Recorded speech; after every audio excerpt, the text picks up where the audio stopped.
Check, check.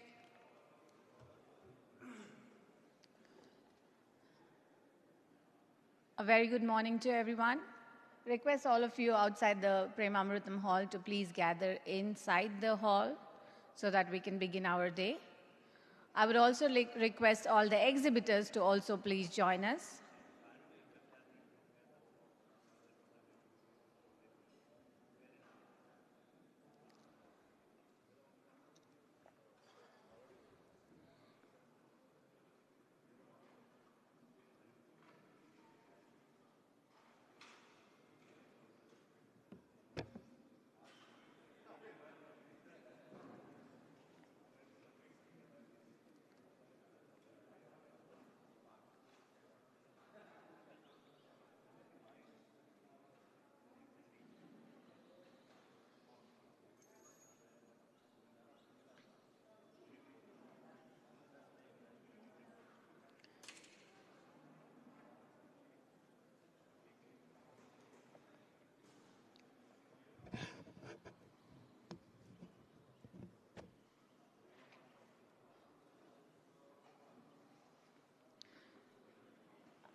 Request all of you to please be seated so that we can begin our day.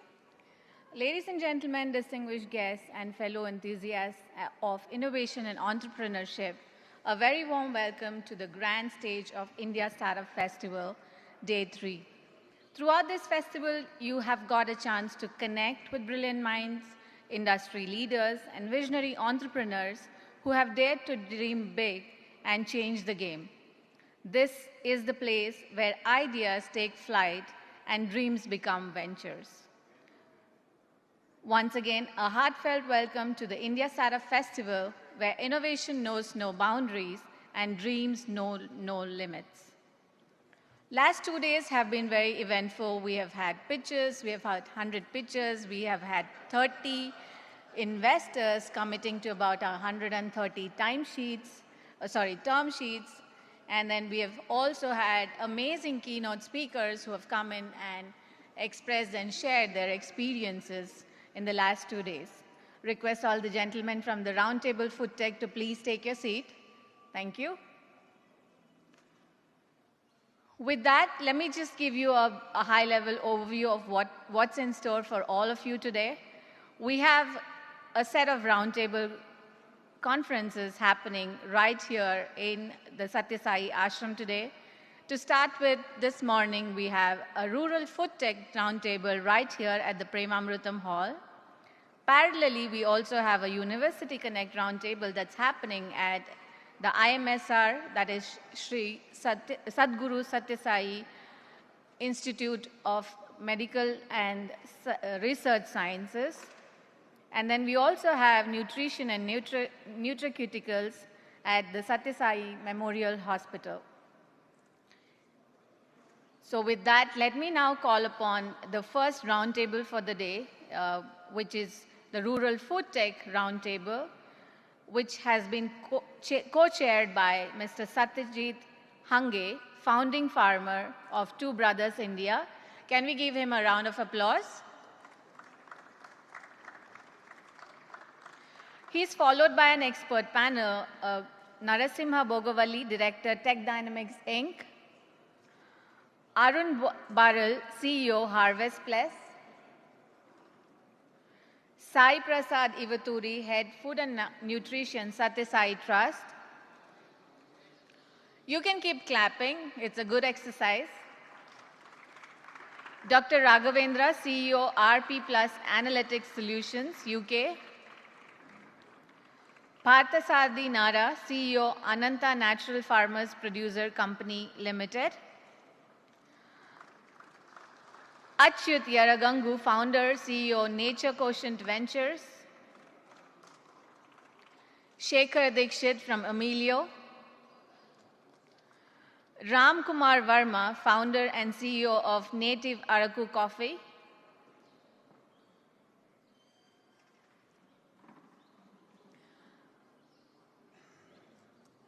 could I request the volunteer team to get, okay, we have.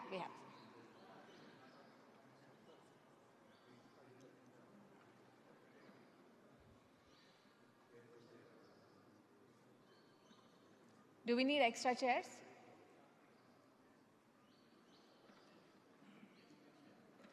All right. So with that, let me now hand it over to the chair, Satyajit Hange, to please initiate the roundtable. All right, so we have, yes. So we have Narsimha Bogavali, Director, Tech Dynamics, who is the chair, and he would now take over the roundtable. Mike, we have mics for you there.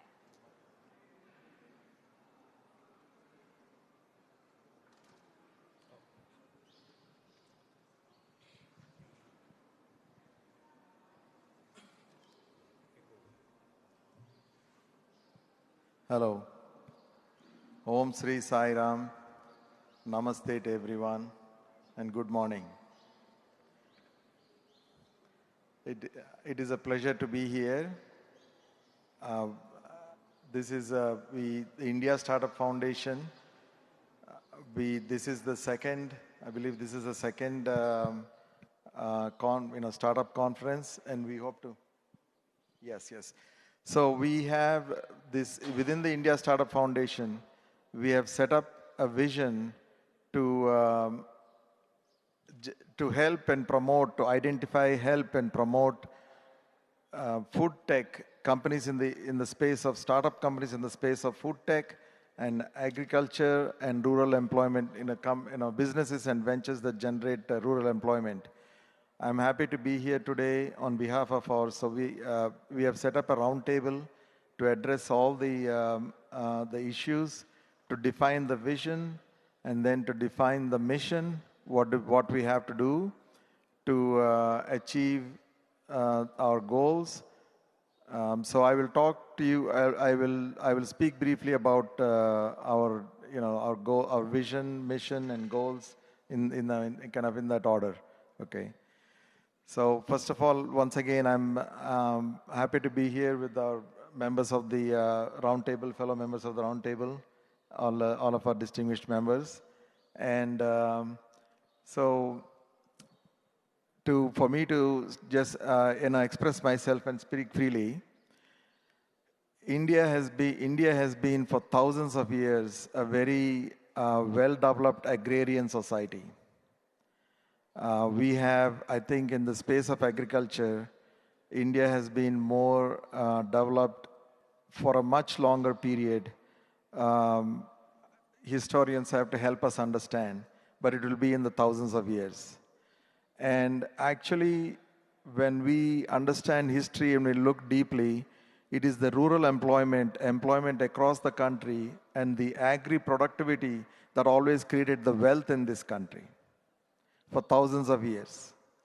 So all of our, for a long history, we have a long history of wealth generation because of our rural and agri sector working very actively, being very productive. And to help that, we have the most kind of fertile and naturally blessed, even if I don't say the most, we have a very blessed land. Bharat Mata is very blessed in the terms of geo positioning and the environment.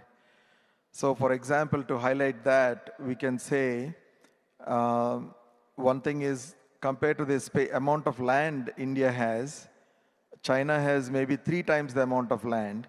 But if we measure the actual agricultural, the land that we can apply agriculture to on a regular basis, farm and create output, India will be, even though we are 1/3 of the land mass of China, in terms of agricultural land, will be maybe 10% below China, maybe 5 or 10% below China. So we have huge agricultural land. And then agriculture always, and the second good point I can say is, if we consider the plant and animal species, we are very rich, very diverse plant animal species.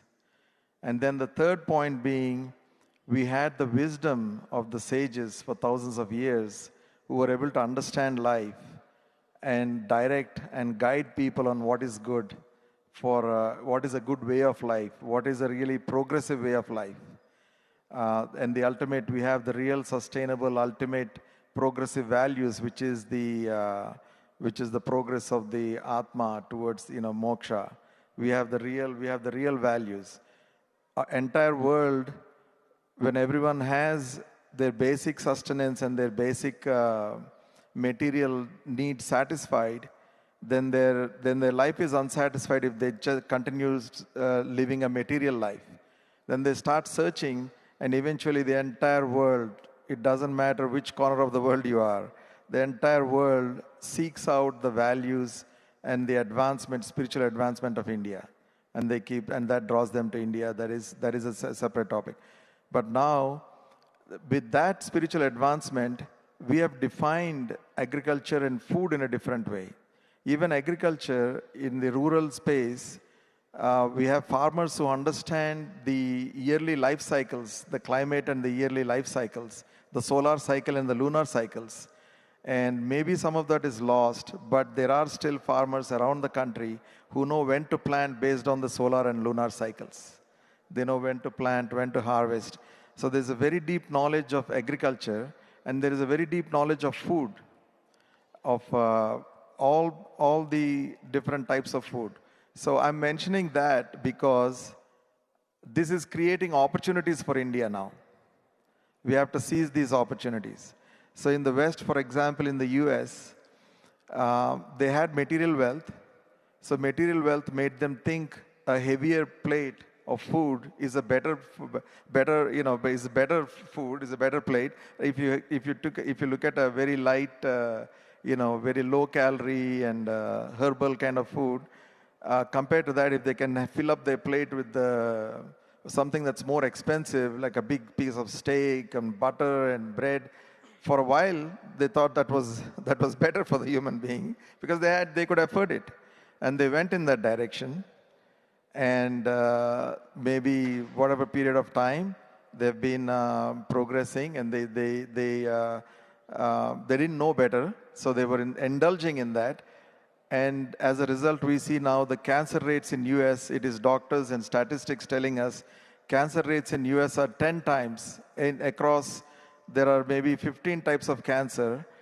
On the lowest scale, for certain types of cancer, in US it is 10 times that of India. And in some types of cancer, it is 20 times that of India for a section of population. So now they realize, all of the West, they realize in terms of medicine, in terms of food, they may have not had the right idea. They had wealth, they had material wealth, but now they know they didn't have the right idea. And every point I'm mentioning because it is opportunity. It's opportunity for India now. It's economical opportunity. These are not just philosophical ideas, but the West is actually seeking out, very actively, seeking out the nutrients, the nutrient-rich diet and diet practices that we have. So that creates opportunities. Starting 20 years ago, everybody knows they started studying turmeric. And turmeric is an amazing, there were 2,000 research studies performed on turmeric alone. And it has amazing anti-inflammatory, antibacterial, anti-other microbial properties without harming the human system. When we take a chemical medicine, you can try to kill the bacteria, but it kills a part of us also. But when we have this turmeric and neem, we just have these excellent technologies, methods. We know how to use honey. We know how to use ghee. It's just a vast knowledge.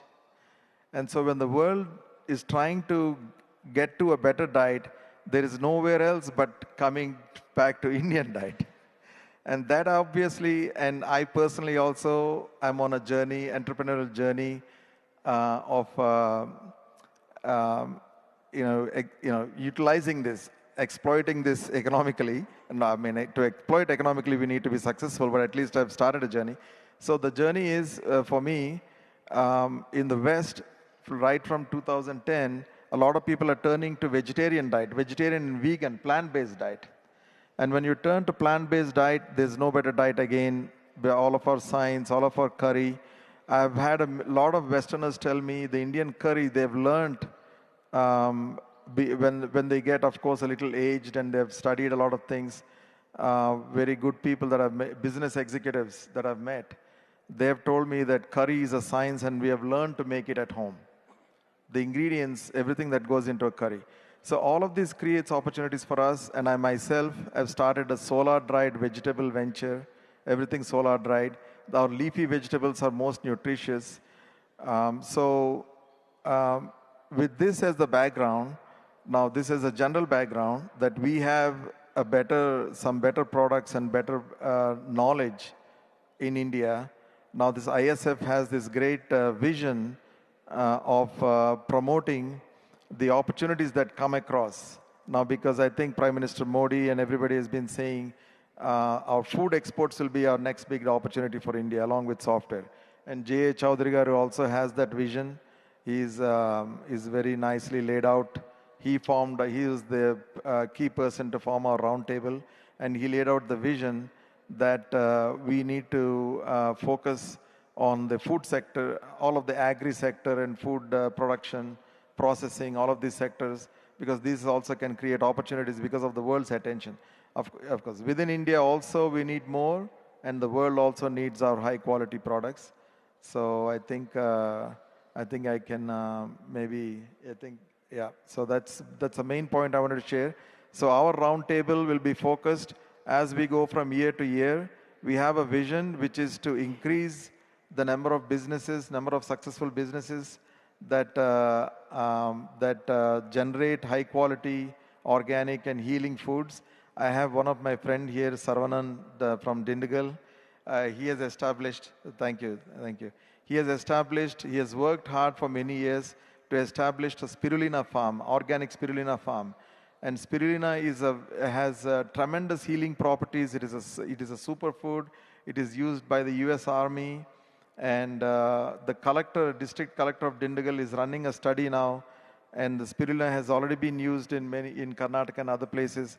It helps malnutrition children tremendously. If you give the amount of spirulina, which is a kind of algae, just grows in water under the sun, and it produces organically. It has a full range of vitamins and protein and fiber. It's just a complete nutrition.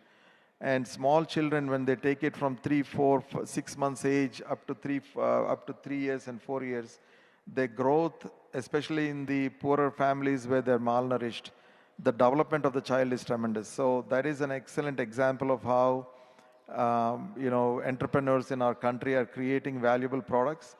And so we need to encourage that more. So that will be the vision and the mission of this roundtable to identify all of these startups and fund them and guide them and help them with all kinds of developmental and marketing activities. So with that, I think I can. Yes. Okay. Now we'd like to we'll just introduce all of ourselves, all of our the roundtable members. I am Narasimha Bogavali. I've 30 plus years I've been in US. I went there as a graduate student after completing engineering and did a master's in computer science engineering, and worked for 10 years, and I started a company in 2002. We have a family history of food processing way back from 1970.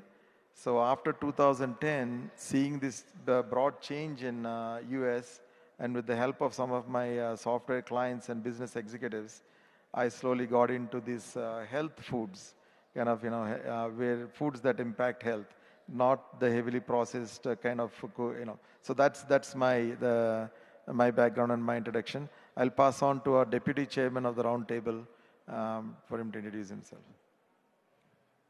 Good morning, everybody. Well, I am a farmer. My name is Satyajit, and I run a farm called Two Brothers Organic Farms in a small village called Bhodni in Indapur Tehsil, Pune district. And I run it along with my younger brother Ajinkya.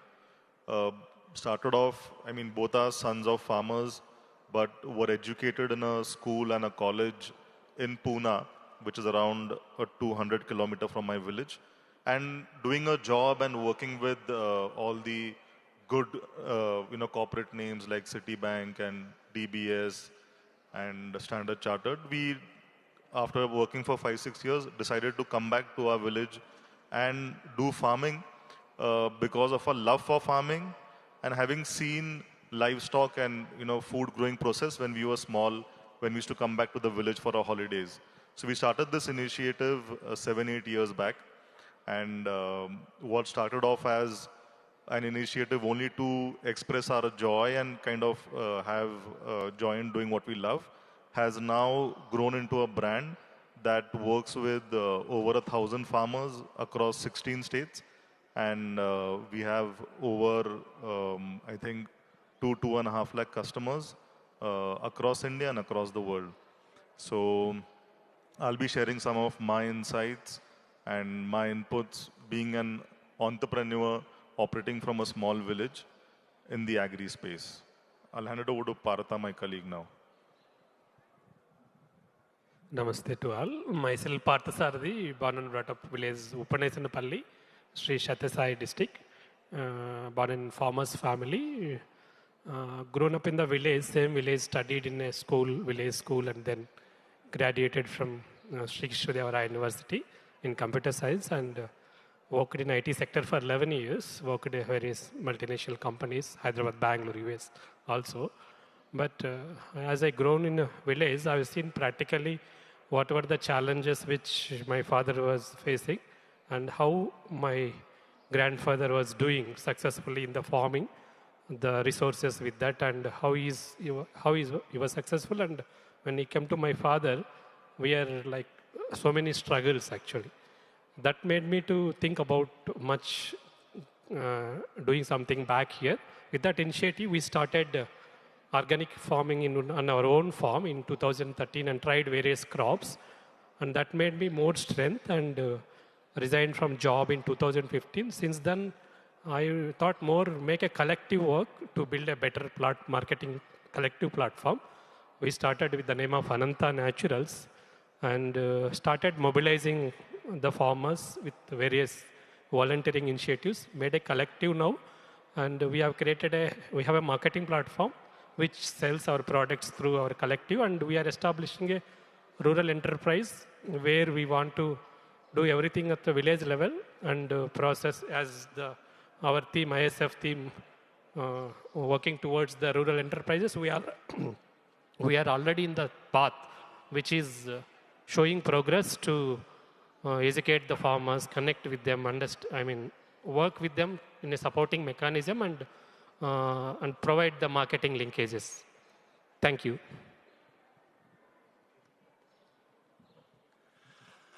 A very good morning, everybody. My name is Sai Prasad Ivaturi.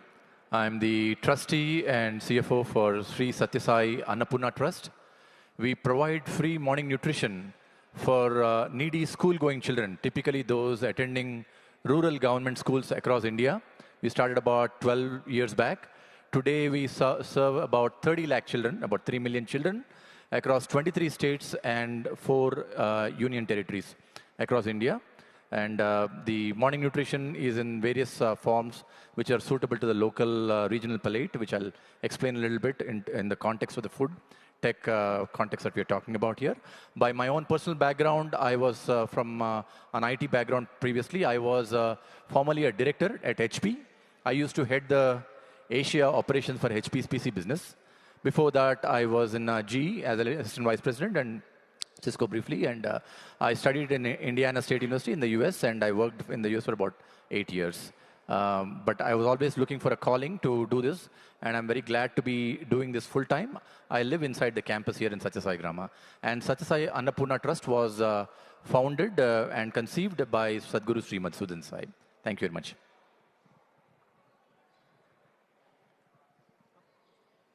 Good morning, everyone. I'm very happy to see you all and speak on a very emotional and personal topic, that is food and food tech. So myself, I'm Shekhar Dikshit, CEO and founder of a community-driven social platform for food. So prior to this, I was in the US. I'm an ex-MD from Accenture. Worked with great companies like Unilever, Smithfield, Cargill, DuPont, and Hillshire. So a lot of my good part of my career was spent with largest food companies or processing companies in the world that are known. And I'm happy to be part of this panel today and share some of my insights. And I did congratulate Satyajit, saying that my wife and entire family is a fam of two brothers, and I'm happy to be sharing the dais with them. Thank you. Good morning, everyone. On this particular day, we have chosen this particular roundtable as the focus of this festival, India Startup Festival, is innovation at the bottom of the pyramid. And this is the main reason, as we believe that we empower the rural, the world will prosper. Because the roots are strong, the tree is greener, and it's more, it's nourishing. So I would like to introduce myself. Heirloom seeds and native seeds, foods across different type of rice, pulses, and other grains. And Forest Origins is a brand which is into honey, single floral, multifloral honey, and functional teas, which are made out of flowers, roots, and barks across, based on Ayurvedic formulations, addressing various functional teas, which is into like solving problems of thyroid or blood pressure, incorporating in our daily lives instead of caffeine-free teas. And right now, today, I'm honored to be in this panel among all the stalwarts of this community, and looking forward to having a discussion after the contest set. I'm handing over to Ram. Good morning, ladies and gentlemen.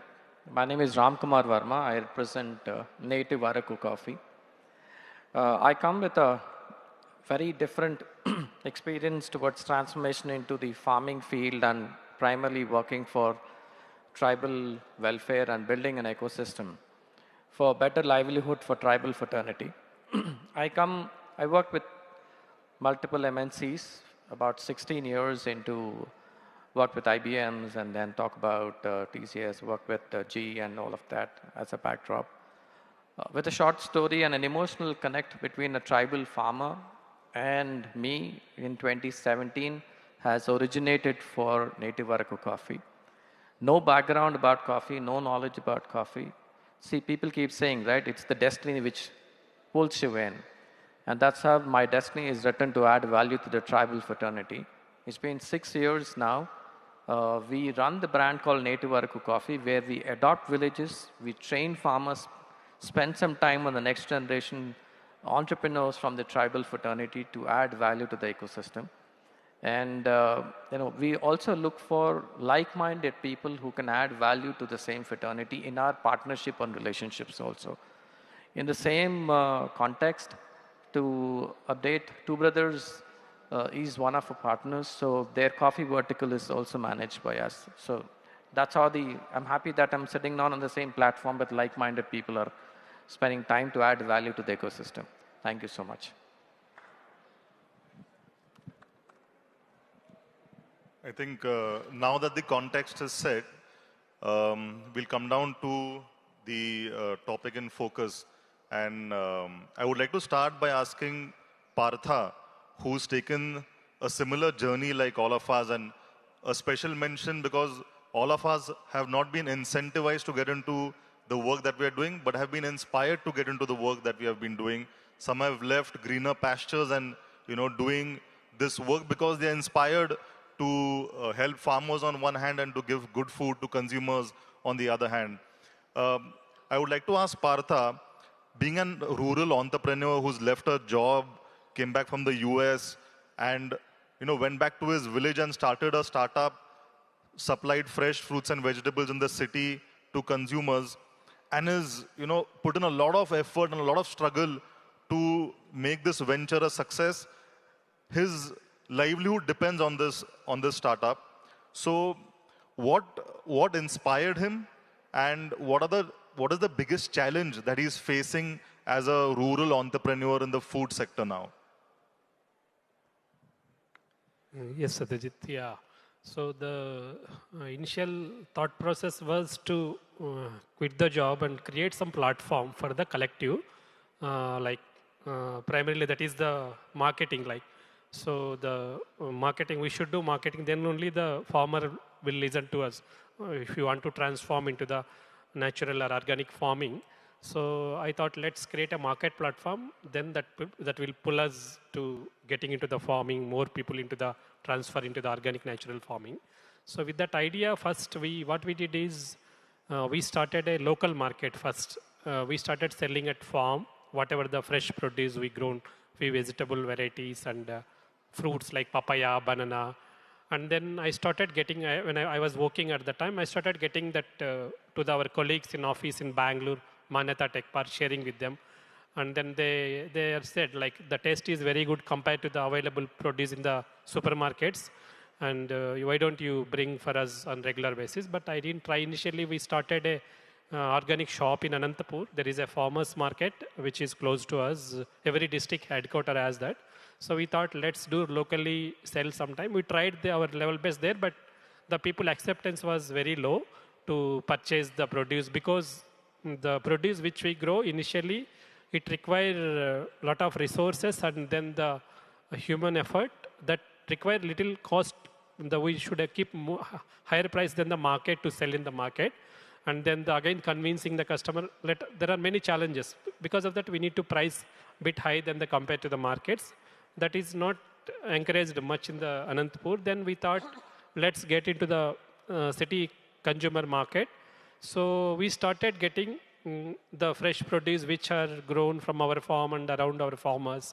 Initially, I thought if I want to get into the Bangalore, I need to work on the logistics part. Anantapur for me near whatever small quantity I was going and selling. But if I want to bring to Bangalore 250 kilometers and supply to that, I need a kind of produce which I can work. Then I thought I can't grow myself altogether.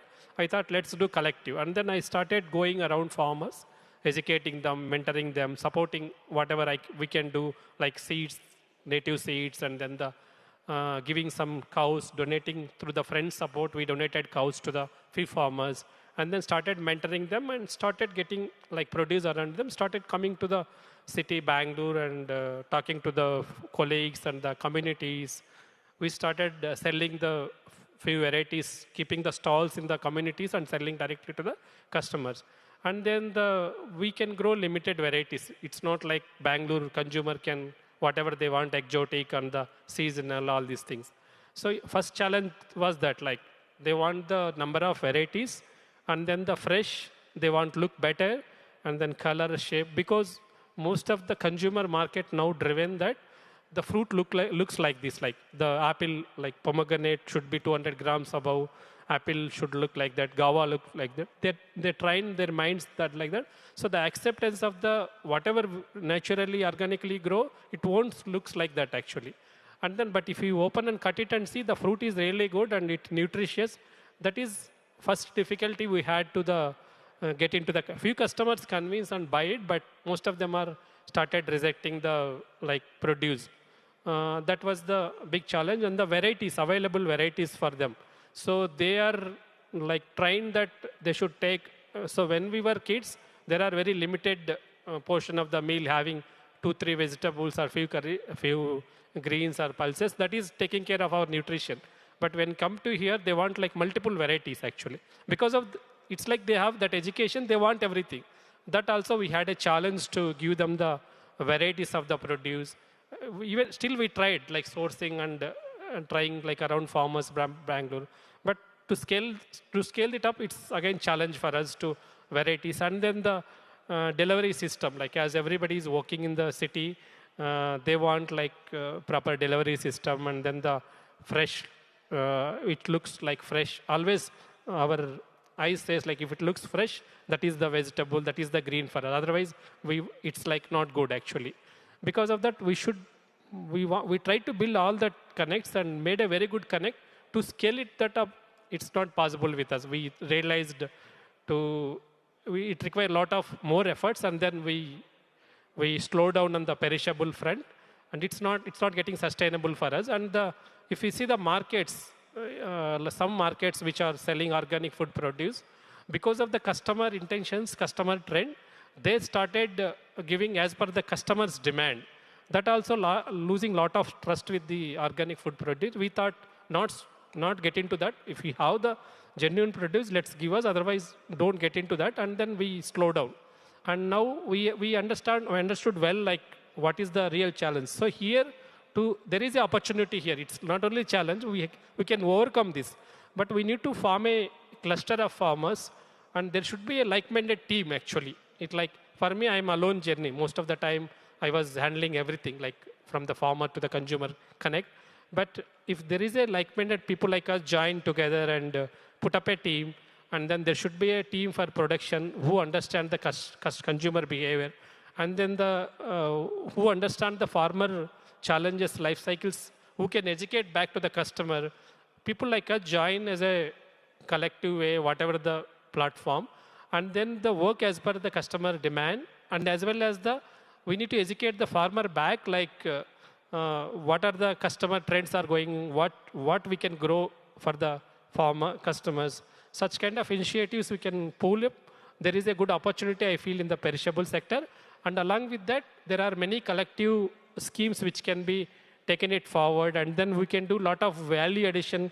When you grow organically, there will be kind of, you get a different kind of produce. It will be, some are shape are good, some are the different odd shapes. And as Narasimha sir is telling, a lot of value addition. The nutrition levels will be same, but we can do the value addition. The good food, like we can sell in the wherever the target market is there, like which looks better.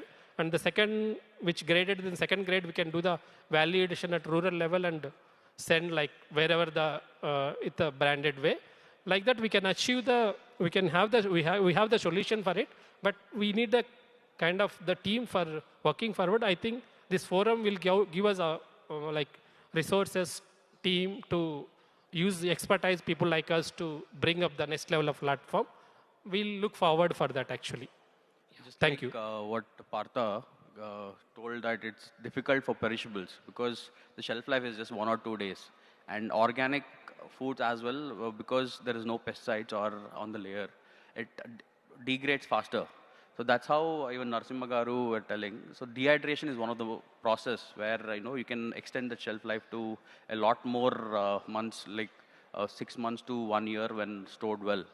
And the nutrition might be decreasing by 20% or so, but the shelf life is there. There's no food wastage. And food wastage is being one of the major concerns in the industry, and that has to be solved. So this is one of the pain point what needs to be addressed, and it is one of the main segment which we have to work in the next year, which we have decided collectively, the food preservation. And the second being the value addition for food, making it more nutritious. So how Prasad Garu is working on the nutrition part to enrich the food using different fortification. And the third being sustainable food production, which is using sustainable ways of electrical generation and other things. So I request Narasimha Garu to tell about the food dehydration and what the pain points and how we can implement it, so that we work with certain farmers this year and show a positive impact, so that it's just not a lecture giving conference, and we have to implement it, and we'll prove that this is a model which will really work, and we will show that in the next year that this is the progress what we have done, so that it'll be productive. Yes, thank you, Achyut. So there is this entire topic of food preservation. India is, unfortunately, we are behind rest of the world in processing this perishable, nutritious, perishable food that's being produced.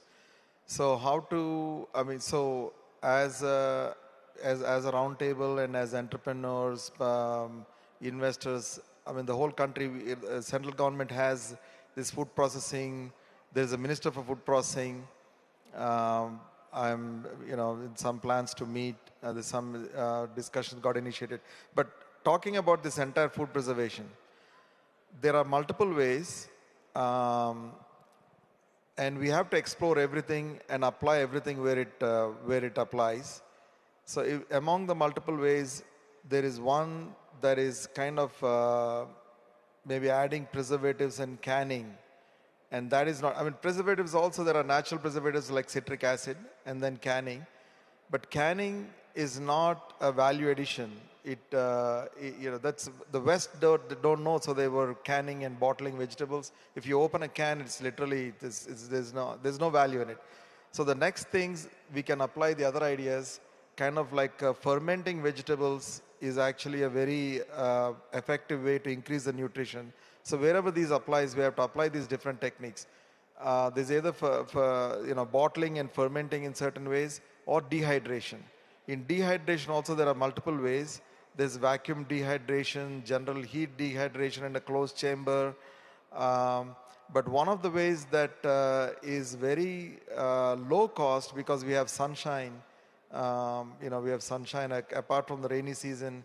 India, all over India, there's sunshine throughout the year. And so solar dehydration is a very effective way to dehydrate the foods, and then they retain their nutrition. So when we talk about nutrition, and they have a shelf life. Once dehydrated, it doesn't have to be, it's not expensive to keep it as compared to keeping it frozen. And freezing is again a Western template, refrigeration and freezing, because they didn't know any better. They started that way. Then we thought cold storage plants, maybe to some extent, maybe cold storage plants also will have an application, and that is good. But on a large scale, talking about solar dehydration, I like to say, there's all of us know fruit and vegetables, they have vitamins, everybody knows that. Minerals also, everybody knows that. Then fiber also, everybody knows that. Then the carbohydrates and whatever, the food value, the sugars and the complex sugars and everything like that, the nutrition, food value, that we all know. But one key component of fruit and vegetable is live enzymes. That is the pranic energy in these fruit and vegetables. And this is preserved very well in studies that we have seen so far. 85% of the live enzymes are preserved in solar drying for years together. And the live enzymes is what gives the fruit and vegetable their flavor, and that's what adds to our immunity, it supports our immunity. It's very critical, it's the pranic energy. So apart from vitamins, this particular quality of the fruit and vegetable, it is spoiled when you just freeze it or cold store it. It goes down to like 30% from what I've seen. And even if it is not dehydrated, even if you harvest a fruit and vegetable and leave it alone at room temperature for 3-4 weeks, the enzymes come down, they expire. It's kind of like there is a pranic energy, and it kind of expires. It's equal to expiring. The life in it comes down.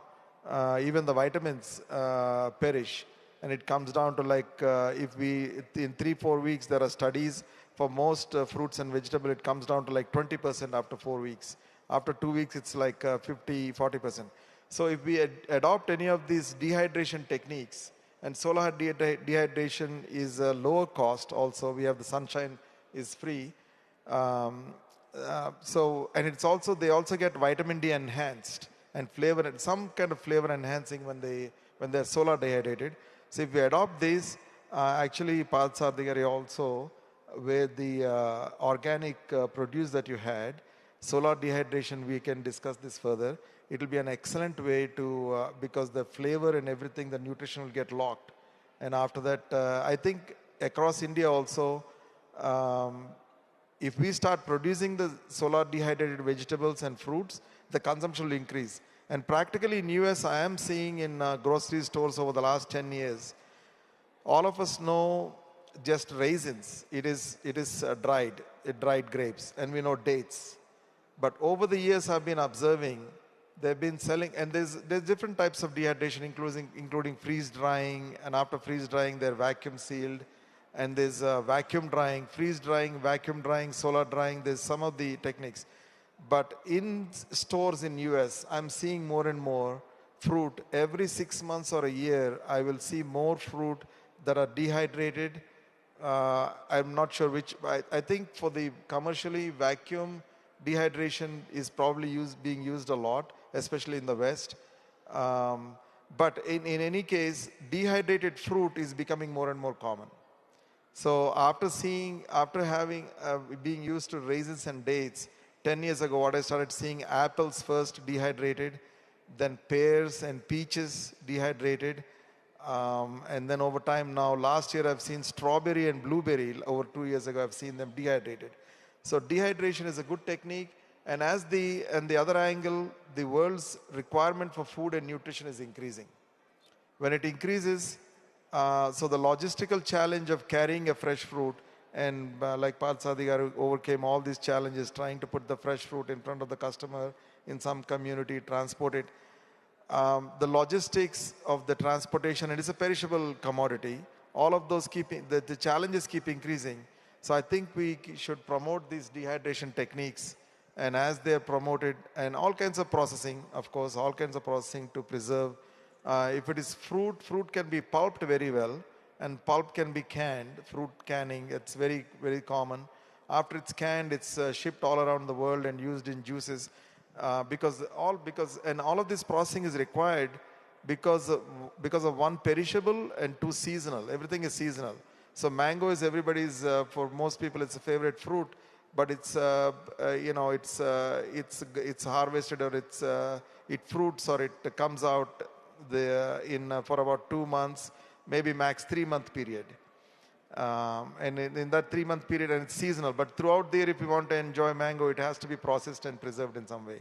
And among the solar drying, we're doing all of the vegetables, and leafy vegetables especially, the nutrition value is best preserved in drying. And another small snippet I will share, over the last year, we tried sun drying sapota and sitafal. It's amazing, actually. And even pineapple, sun-dried pineapple, all of these are we have the solar dryers put on a tray. So we all of us actually, like we said, we come into this with passion. So we need more time and resources to actually expose this more. But really, sun-dried pineapple and sun-dried sitafal, because it's such a soft fruit, it almost like a pulp. We put like a pulp on a tray.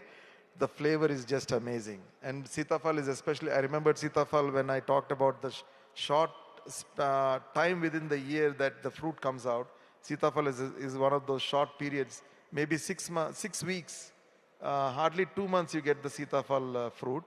There are a few hybrid varieties fruiting for longer, but hybrid has a different issue. When we start creating genetically modified or hybrid, they disturb nature, and at the very sensitive level, they disturb nature in a different way. So if we just take the actual organic sitafal, the fruit is available only for around 6 weeks, max 8 weeks. But if we can process it in some way, then it can be available throughout the year. And all of this, the focus again is all of this will, on the one hand, increase rural employment and rural incomes, and on the other hand, it increases nutrition around the world. It's a great thing, sir, what you spoke. And similarly is the jackfruit. It's so much abundant. Once the season comes, there is so much abundance of jackfruit, and that is a nutrition loaded with nutrition. And something similar to that, sun is a God's gift for humanity. Without sun, we cannot exist. And it's a free of cost. We just have to and there is innovative solar dryers which have Indian made, and which is completely out of stainless steel, which is no contamination. It's even the free air contamination is also less.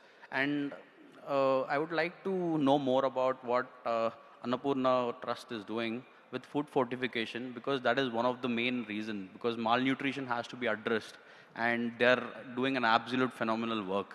30 lakh people without any free of cost to the right segment. I would like to know more about how you're working with farmers and how you processing the grains to fortify it. Sure. Thank you. Our Bhogavalli Garu, Honorable Chair, has mentioned about turmeric and spirulina, some of these superfoods and all that. And I think taking that further, I would like to submit that for the millets is a new superfood, obviously. It's not a new one. It's actually as old as many, many years back. It was traditionally seen as a poor man's food, right? But it has never been a poor man. It's actually a very, very wonderful food. Of course, the rice and polished rice came in just a few decades ago. But the genesis for this is the fact that India is the home to the largest number of children in the world, right? But we are also the home to the largest amount of malnutrition, just by that, 1/5 of the world's population, right? So that's where we looked at. One of the observations that we found was that the children were coming to the school on an empty stomach, on a hungry stomach. And that was something that we observed, because while the assembly hall was going on, the children would just drop off and then fall down and so on. And we realized what was happening. And they were coming on an empty stomach. And there has got to be something to be done. Initially, we thought we'll do some regular breakfast-based foods, which we did. But then we realized that what was really the problem, underlying problem, was the undernutrition, the malnutrition. And that was something that we needed to actually change. And we're trying to look for some kind of an intervention where the kind of requirement in terms of execution is very easy, and it is a decentralized model. So we came across this, we tried different things, and then we actually started, we tried this kind of thing called ragi. It's a fortified ragi. What this contains, it has a ragi, but defatted soya, rice flour, salt, cinnamon, turmeric, vitamins and minerals, right? So we realized that when we started doing this, the children also liked this. This is actually given to schools along with jaggery. When that happens, the children adoption has been great, and then and it has the right kind of the sodium, potassium, calcium, phosphorus, magnesium, iron, the entire nutrients that are getting into the body of the children. Now, if you were to do this as a vitamin tablet, it's a metallic tasting, the children would never have it. So, but when we started doing this, the children's adoption, or at least the taking in, has increased. So recently, the government of Telangana, they came up with an offer. We were doing for about 4.5 lakh children, and then they said, why don't you do for the entire 22 to 25 lakh children, and let's share, 50-50 the cost and so on.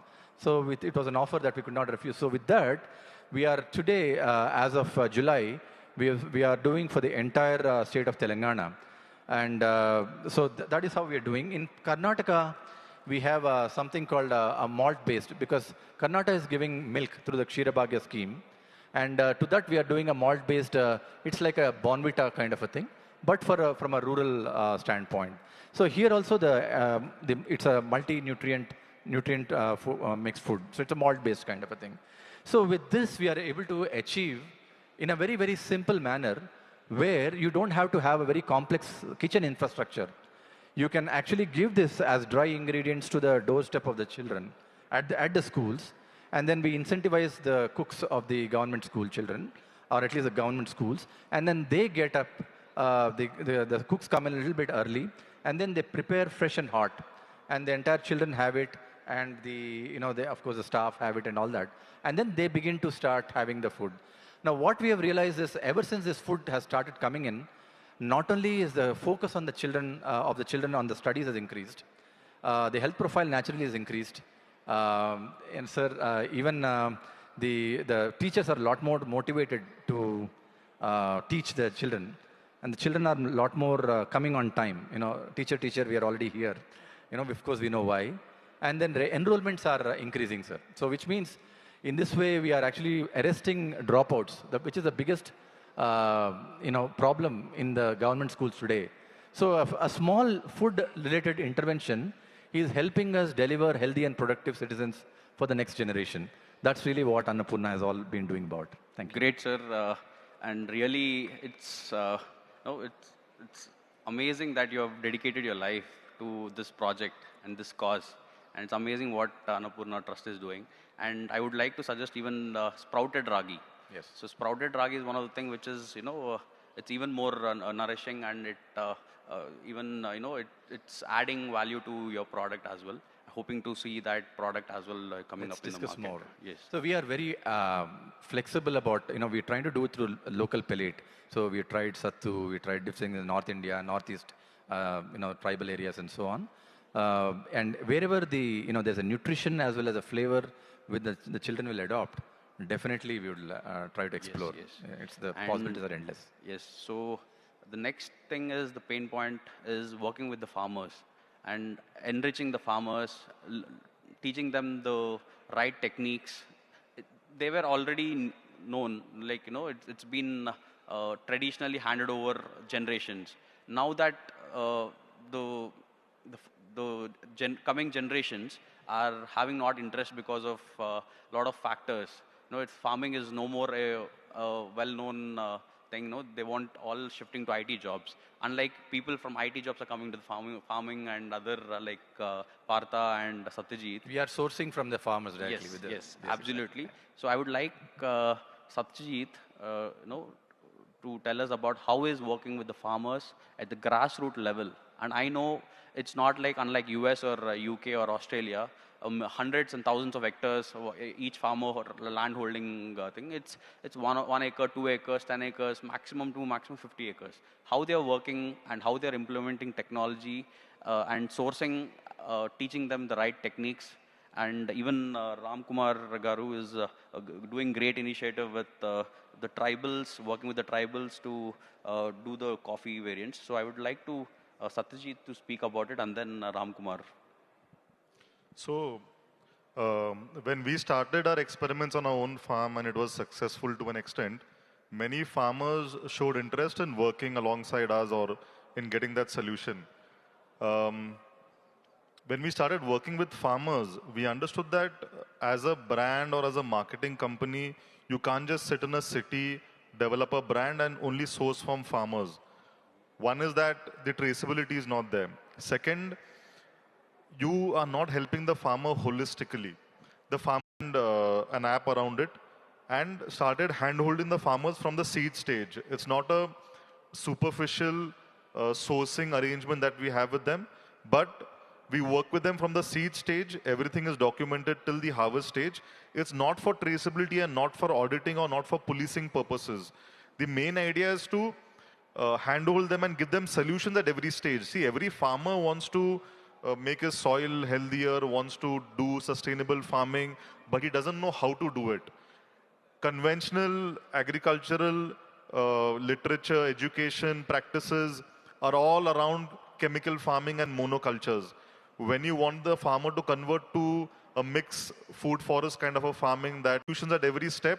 And then as a brand, we give them a market which is higher than the conventional market. So if I have figured out in a small way that if you give a holistic solution, then it is sustainable and the farmer keeps to the journey and you can work with him for a longer period of time.